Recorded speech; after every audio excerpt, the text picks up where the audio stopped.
So we got a situation on Honda Pilot.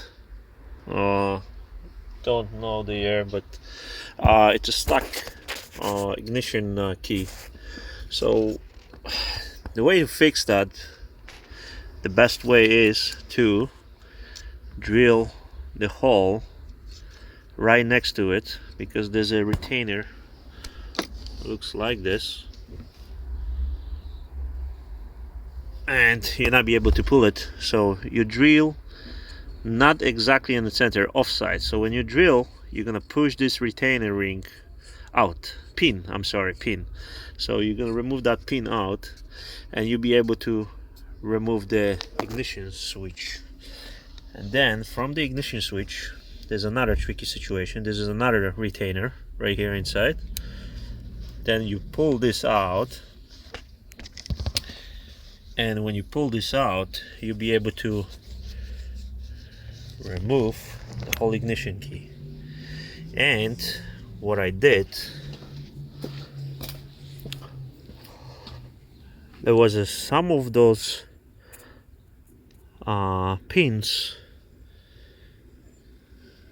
I did a little bit different way, but what happened is they get wear out right there. You see that little small one, little small pin side right there, so you get wear out and sticking out. As soon as you put a key, it's sticking out, so it's just preventing from spinning and inside the cylinder.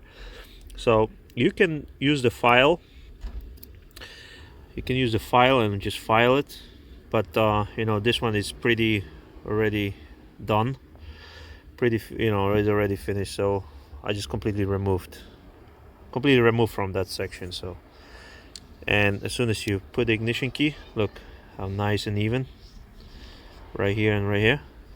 So this is good. And then you have to everything put it back together, and that's what saves you another ignition key programming and all this bullshit. You can also remove all those pins, and you can put the key and just crank the car, because this is just for security reason.